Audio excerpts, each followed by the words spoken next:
Happy Monday, everybody. We're going to be reading pages 139 through 159. And now we get to read Jack's perspective.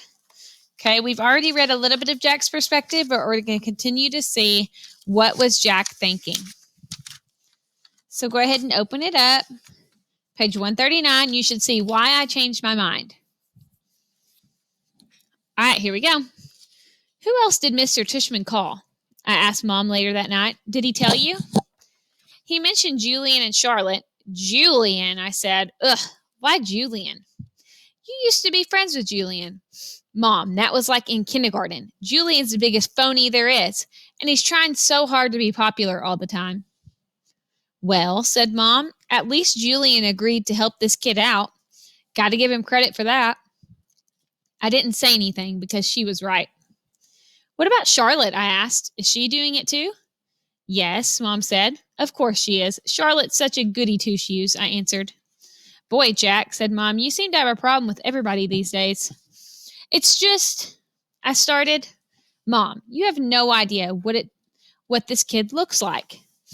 I can imagine. No, you can't. You've never seen him. I have. It might not even be who you're thinking it is. Trust me, it is, and I'm telling you, it's really, really bad. He's deformed, Mom. His eyes are like down here. I pointed to my cheeks. And he has no ears, and his mouth is like... Jamie had walked into the kitchen to get a juice box from the fridge. Ask Jamie, I said. Right, Jamie? Remember that kid we saw in the park after school last year? The kid named August, the one with the face? Oh, that kid? Said Amy, her eyes opening wide. He gave me a nightmare. Remember, Mommy? That nightmare about the zombies from last year? I thought that was from watching a scary movie, answered Mom. No, said Jamie. It was from seeing that kid. When I saw him, I was like, ah! And I ran away. Wait a minute, said Mom, getting serious. Did you do that in front of him? I couldn't help it, said Jamie, kind of whining. Of course you could help it, Mom scolded. Guys, I have to tell you, I'm really disappointed by what I'm hearing here. And she looked like how she sounded. I mean, honestly, he's just a little boy, just like you. Can you imagine how he felt to see you running away from him, Jamie? Screaming? It wasn't a scream, argued Jamie. It was like, ah! He put his hands on his cheeks and started running around the kitchen. Come on, Jamie, said Mom angrily. I honestly thought both of my boys were more sympathetic than that.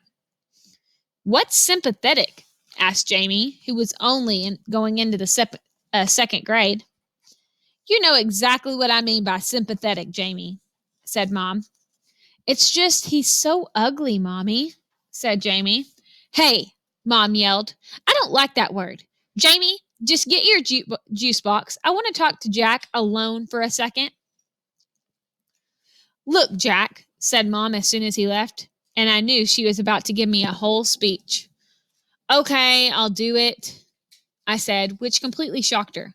You will? Yes. So I can call Mr. Tushman? Yes, Mom, yes. I said yes. Mom smiled. I knew you'd rise to the occasion, kiddo. Good for you. I'm proud of you, Jackie. She messed up my hair. So here's why I changed my mind. It wasn't so I wouldn't have to hear Mom give me a whole lecture, and it wasn't to protect this kid, August, from Julian, who I knew would be a jerk about the whole thing. It was because when I heard Jamie talking about how he had run away from August going, ah, I suddenly felt really bad. The thing is, there are always going to be kids like Julian who are jerks. But if a little kid like Jamie, who's usually a nice enough kid, can be that mean, then a kid like August doesn't stand a chance in middle school. Page 142. 4 things. First of all, you do get used to his face. The first couple of times I was like, whoa, I'm never going to get used to this. And then after about a week, I was like, it's not so bad. Second of all, he's actually a really cool dude. I mean, he's pretty funny. Like the teacher will say something and August will whisper something funny to me that no one else hears, and it totally cracks me up. He's also just overall a nice kid. like he's easy to hang out with and talk to and stuff. Third of all, he's really smart. I thought he'd be so behind because he hadn't gone to school before. But in most things, he's way ahead of me. I mean, maybe not as smart as Charlotte or Zima, but he's up there. And unlike Charlotte or Zima, he lets me cheat off of him if I really need to. Though I've only needed to a couple times. He also lets me copy his homework once, though we both got in trouble for that after class. The two of you got the exact same answers wrong on yesterday's homework, Mrs. Rubin said, looking at us both like she was waiting for an explanation. I didn't know what to say because the explanation would have been, oh, that's because I copied August's homework. But August lied to protect me. He was like, oh, that's because we did our homework together last night, which wasn't true at all. Well, doing homework together is a good thing, Mrs. Rubin answered, but you're supposed to still do it separately, okay? You could work side by side if you want to, but you can't actually do your homework together, okay? Got it? After we left the classroom, I said, dude, thanks for that. He was like, no problem. That was cool. Fourthly, now that I know him, I would say I actually do want to be friends with August. At first, I admit it, I was only friendly to him because Mr. Tushman asked me to be especially nice and all that. But now I would choose to hang out with him. He laughs at all my jokes, and I kind of feel like I can tell August anything. He's a good friend. Like, if all the guys in the 5th grade were lined up against a wall and I got to choose anyone I wanted to hang out with, I would choose August. Ex-friends. Bleeding scream. What the heck? Summer Dawson has always been a bit out there, but this was too much. All I did was ask her why August was acting like he was mad at me or something, and I figured she would know, and all she said was, bleeding scream. I don't even know what that means. It's so weird because one day me and August were friends, and the next day, whoosh, he's hardly talking to me. And I haven't the slightest idea why. When I said to him, hey, August, you mad at me or something? He shrugged and walked away. So I would take that as a definite yes. And since I know for a fact that I didn't do anything to him to be mad about, I figured Summer would tell me what's up. But all I got from her was bleeding scream. Yeah, big help. Thanks, Summer. You know, I've got plenty of other friends in school. So if August wants to officially be my ex-friend, then fine. That's okay by me. See if I care. I've started ignoring him like he's ignoring me in school now. This is actually kind of hard since we sit next to each other in practically every class. Other kids have noticed and have started asking me and August, asking if me and August have had a fight. Nobody asked August what's going on. Hardly anyone ever talks to him anyway. I mean, the one person he hangs out with other than me is Summer. Sometimes he hangs out with Reed Kingsley a little bit, and then the two Maxes got him playing Dungeons and Dragons a couple of times at recess. Charlotte, for all her goody two-shoes, doesn't ever do more than nod hello when she's passing him in the hallway.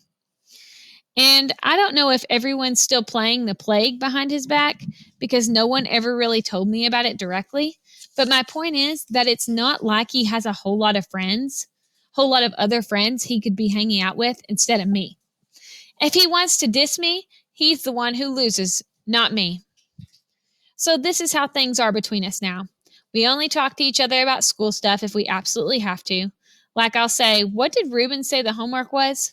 And he'll answer. Or he'll be like, can I use your pencil sharpener? And I'll get my pencil sharpener out of my pencil case for him. But as soon as the bell rings, we go our separate ways. Why this is good is because I get to hang out with a lot more kids now. Before, when I was hanging out with August all the time, kids weren't hanging out with me because they'd have to hang out with him. Or they would keep things from me, like the whole thing about the plague. I think I was the only one who wasn't in on it, except for Summer, or maybe the D&D crowd. And the truth is, though nobody's that obvious about it, nobody wants to hang out with him. Everyone's way too hung up on being in the popular group. And he's just as far from the popular group as you can get. But now I can hang out with anyone I want. If I wanted to be in the popular group, I could totally be in the popular group. Why this is bad is because, well, A, I don't actually enjoy hanging out with the popular group that much, and B, I actually liked hanging out with August. So this is kind of messed up, and it's all August's fault.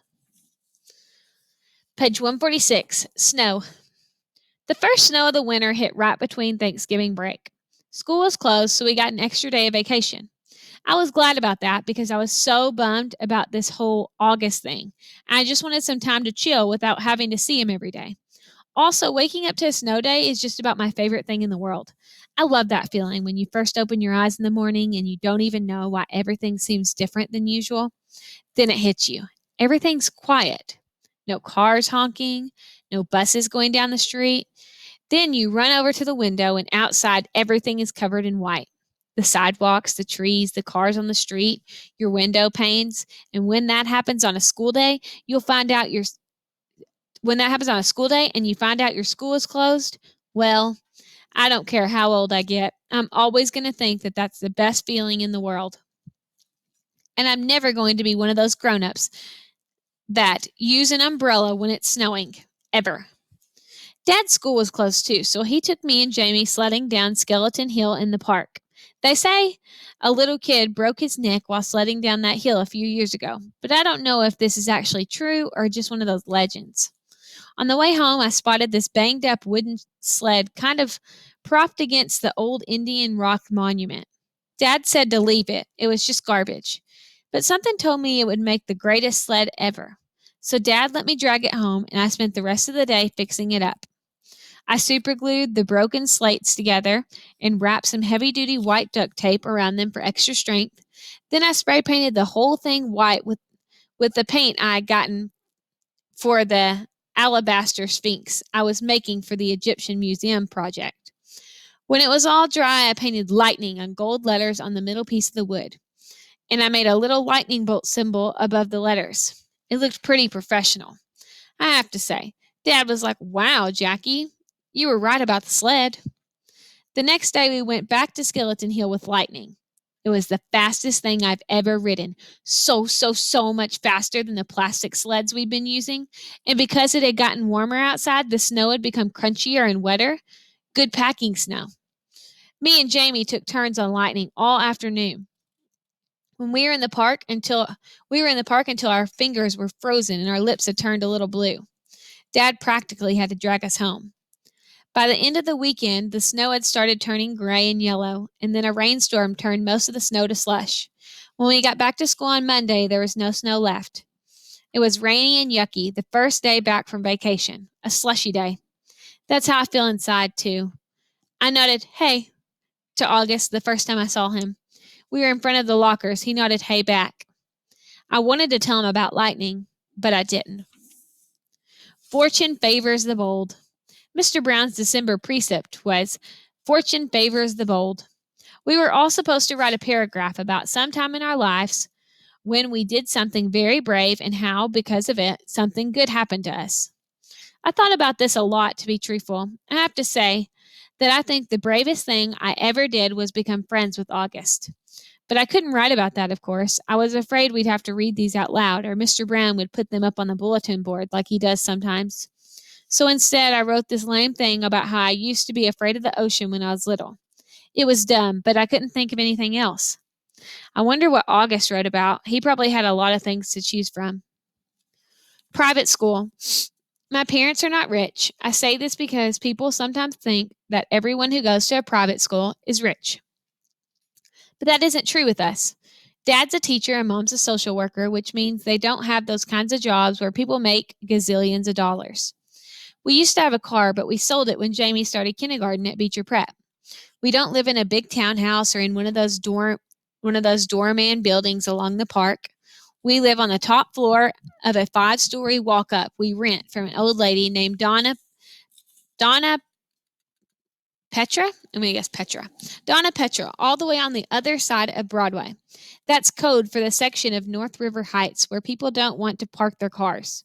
Me and Jamie share a room. I overhear my parents talk about things like, "Can we do this without an air conditioner one more year?" Or, "Maybe I can work 2 jobs this summer." So today at recess, I was hanging out with Julian and Henry and Miles. Julian, who everyone knows is rich, was like, "I hate that I have to go back to Paris this Christmas. It's so boring." "Dude, but it's like Paris," I said like an idiot. "Believe me, it's so boring," he said. "My grandmother lives in this house in the middle of nowhere, It's like an hour away from Paris in this tiny, tiny, tiny village. I swear to God, nothing happens there. I mean, it's like, oh, wow, there's another fly on the wall. Look, there's a new dog sleeping on the sidewalk. Yippee! I laughed. Sometimes Julian could be very funny. Though my parents are talking about throwing a big party this year instead of going to Paris. I hope so. What are you doing over break? Said Julian. Just hanging out, I said. You're so lucky, he said. I hope it snows again, I answered. I got this new sled that is so amazing. I was about to tell him about lightning, but Miles started talking first.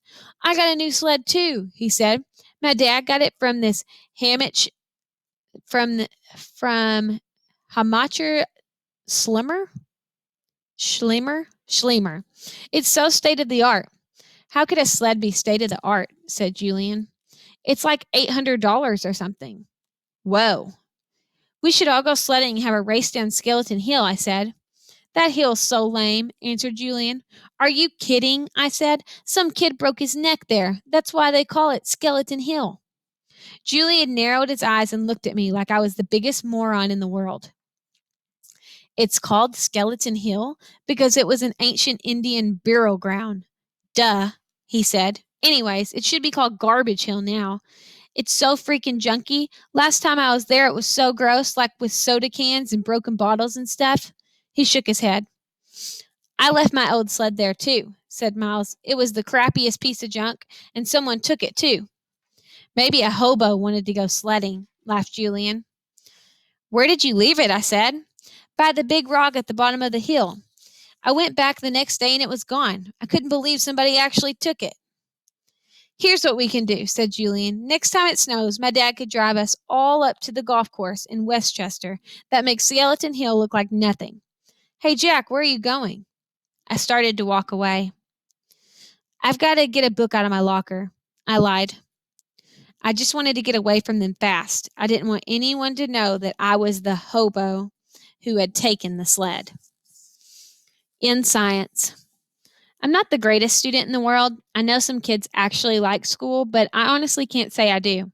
I like some parts of school, like PE and computer class and lunch and recess, but all in all, I'd be fine without school. And the thing I hate the most about school is all the homework we get. It's not enough that we have to sit through class after class and try to stay awake while they fill our heads with all this stuff we will probably never need to know, like how to figure out the surface area of a cube or what the difference is between kinesthetic and potential energy. I'm like, who cares? I've never, ever heard my parents say the word kinesthetic in my life. Oh, wait, kinetic. What am I thinking? Hold on, let's go back. What's the difference is between kinetic and potential energy? I'm like, who cares? I've never ever heard my parents say the word kinetic in my entire life. I hate science the most out of all my classes. We get so much work, it's not even funny. And the teacher, Mrs. Rubin, is so strict about everything, even the way we write our headings on the top of our papers. I once got 2 points off of a homework assignment because I didn't put the date on top. Crazy stuff. When me and August were still friends, I was doing okay in science because August sat next to me and always let me copy his notes. August has the neatest handwriting of anybody I've ever seen who's a boy. Even his script is neat, up and down perfectly, with really small, round, loopy letters. But now that we're ex-friends, it's bad because I can't ask him to let me copy his notes anymore. So I was kind of scrambling today, trying to take notes about what Mrs. Rubin was saying. My handwriting's awful. When all of a sudden she started talking about the 5th grade science fair project, how we all had to choose a science project to work on. While she was saying this, I was thinking, we just finished the freaking Egypt project. Now we have to start a whole new thing. And then in my head, I was going, oh no. Like that kid in Home Alone with his mouth hanging open and his hands on his face. That was the face I was making on the inside. And then I thought of those pictures of melting ghost faces I've seen somewhere where the mouths are open wide and they're screaming. And then all of a sudden, this picture flew into my head, this memory, and I knew what Summer had meant by bleeding scream. It's so weird how it all just came to me in this flash. Someone in homeroom had dressed up in a bleeding scream costume on Halloween. I remember seeing him a few desks away from me, and then I remember not seeing him again. Oh man, it was August. All this hit me in science class while the teacher was talking. Oh man. I had been talking to Julian about August. Oh man. Now I understood. I was so mean. I don't even know why. I'm not even sure what I said, but it was bad. It was only a minute or two. It's just that I knew Julian and everybody thought I was so weird for hanging out with August all the time, and I felt stupid. And I don't know why I said that stuff. I just was going along. I was stupid. I'm stupid. Oh God. He was supposed to come as Boba Fett. I would have never have said that stuff in front of Boba Fett. But that was him, that bleeding scream, sitting at the desk, looking over at us. The long white mask with the fake squirting blood, the mouth open wide, like the ghoul was crying. That was him. I felt like I was going to puke. Partners. I didn't hear a word of what Miss Rubin was saying after that. Blah, blah, blah, blah, blah. Science fair project, blah, blah, blah, blah, blah. Partners, blah, blah. It was like the way grown-ups talk in Charlie Brown movies, like someone talking underwater. Mwah, mwah, mwah, mwah, mwah, mwah, mwah, mwah. Then all of a sudden, Mrs. Rubin started pointing to kids around the class. Reed and Tristan, Maya and Max, Charlotte and Zima, August and Jack. She pointed to us when she said this. Miles and Amos, Julian and Henry, Savannah and... I didn't hear the rest. Huh? I said. The bell rang. So don't forget to get together with your partners to choose a project from the list, guys, said Mrs. Rubin as everyone started taking off. I looked up at August, but he had already put his backpack on and was practically out the door. I must have had a stupid look on my face because Julian came over and said, "Looks like you and your best bud are partners." He was smirking when he had said this. I hated him so much right then. "Hello, Earth to Jack Will," he said when I didn't answer him. "Shut up, Julian." I was putting my loose leaf binder away in my backpack and just wanted him away from me. "You must be so bummed you got stuck with him," he said. "You should tell Miss Rubin you want to switch partners. I bet she'd let you." "No, she wouldn't," I said. "Ask her." "No, I don't want to." "Miss Rubin," Julian said, turning around and raising his hand at the same time. Miss Rubin was erasing the chalkboard at the front of the room. She turned when she heard her name. "No, Julian," I screamed. "What is it, boys?" she said impatiently. "Could we switch partners if we wanted to?" said Julian, looking very innocent. "Me and Jack had this science fair project idea we wanted to work on together." "Well, I guess I could arrange that," she started to say. "No, it's okay, Miss Rubin," I said quickly, heading out the door. "Bye." Julian ran after me. "What'd you do that?" he said, catching up to me at the stairs. "We could have been partners. You don't have to be friends with that freak if you don't want to be, you know." And that's when I punched him, right in the mouth. Detention. Some things you just can't explain. You don't even try. You don't know where to start. All your sentences would jumble up like a giant knot if you opened your mouth. Any words you used would come out wrong. "Jack, this is very, very serious," Mr. Tushman was saying. I was in his office, sitting on a chair across from the desk and looking at this picture of a pumpkin on the wall behind him. "Kids get expelled for this kind of thing, Jack. I know you're a good kid, and I don't want that to happen. But you have to explain yourself." "This is so not like you, Jack," said Mom. She had come from work as soon as they had called her. I could tell she was going back and forth between being really mad and really surprised. "I thought you and Julian were friends," said Mr. Tushman. "We're not friends," I said. My arms were crossed in front of me. "But to punch someone in the mouth, Jack?" said Mom, raising her voice. "I mean, what were you thinking?" She looked at Mr. Tushman. "Honestly, he's never hit anyone before. He's just not like that." "Julian's mouth was bleeding, Jack," said Mr. Tushman. "You knocked out a tooth. Did you know that?" "It was just a baby tooth," I said. "Jack," said Mom, shaking her head. "That's what Nurse Molly said." "You're missing the point." "I just want to know why," said Mr. Tushman, raising his shoulders. "It'll just make everything worse," I sighed. "Just tell me, Jack." I shrugged, but didn't say anything. I just couldn't. If I told him that Julian had called August a freak, then he'd go talk to Julian about it. Then Julian would tell him how I had bad-mouthed August too, and everybody would find out about it. "Jack," said Mom. I started to cry. "I'm sorry." Mr. Tishman raised his eyebrows and nodded, but he didn't say anything. Instead, he kind of blew into his hands like you do when your hands are cold. Jack, he said, I don't really know what to say here. I mean, you punched a kid. We have rules about this kind of thing, you know? Automatic expulsion. And you're not even trying to explain yourself. I was crying a lot by now, and the second Mom put her arms around me, I started to bawl. Let's, said Mr. Tishman, taking his glasses off to clean them. Let's do this, Jack. We're out for winter break as of next week anyway. How about you stay home for the rest of this week, and then after winter break, you'll come back and everything will be fresh and brand new. Clean slate, so to speak. Am I being suspended? I sniffled. Well, he said, shrugging. Technically, yes, but it's only for a couple days, and I'll tell you what, while you're at home, you take the time to think about what happened. And if you want to write me a letter explaining what happened and a letter to Julian apologizing, then we won't even put any of this in your permanent record, okay? You go home and talk about it with your mom and dad, and maybe in the morning you'll figure it out a bit more. That sounds like a good plan, Mr. Tishman, said Mom, nodding. Thank you. Everything's going to be okay, said Mr. Tishman, walking over to the door, which was closed. I know you're a nice kid, Jack, and I know that sometimes even nice kids do dumb things. Right? He opened the door.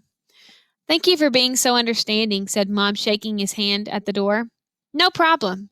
He leaned over and told her something quietly that I couldn't hear. I know, thank you, said Mom, nodding. So, kiddo, he said to me, putting his hands on my shoulders. Think about what you've done, okay, and have a great holiday. Happy Chanukah. Merry Christmas. Happy Kwanzaa. I wiped my nose. Wait, happy. Is Hanukkah spelled with CH? Okay, I said Chanukah. I wiped my nose with my sleeve and started walking out the door. Say thank you to Mr. Tishman, said Mom, tapping my shoulder. I stopped and turned around, but I couldn't look at him. Thank you, Mr. Tishman, I said. Bye, Jack, he answered. Then I walked out the door. Season's greetings. Weirdly enough, when we got back home and Mom brought in the mail, there were holiday cards from both Julian's family and August's family. Julian's holiday card was a picture of Julian wearing a tie, looking like he was about to go to the opera or something. August's holiday card was of a cute old dog wearing reindeer antlers, a red nose, and red booties. There was a cartoon bubble above the dog's head that read, Ho, ho, ho. On the inside of the card it read, To the Wheel family, peace on earth, love Nate, Isabel, Olivia, August, and Daisy. Cute card, huh? I said to Mom, who had hardly said a word to me all the way home. I think she honestly just didn't know what to say. That must be their dog, I said. Do you want to tell me what's going on inside your head, Jack? She answered me seriously. I bet you they put a picture of their dog on their card every year, I said. She took the card from my hands and looked at the picture carefully. Then she raised her eyebrows and her shoulders and gave me back the card. We're very lucky, Jack. There's so much we take for granted. I know, I said. I knew what she was talking about without her having to say it. I heard that Julian's mom actually photoshopped August's face out of the class picture when she got it. She gave a copy to a couple of the other moms. That's just awful, said Mom. People are they're not always so great. I know. Is that why you hit Julian? No. And then I told her why I punched Julian, and I told her that August was my ex-friend now, and I told her about Halloween. We'll continue the rest of this reading tomorrow.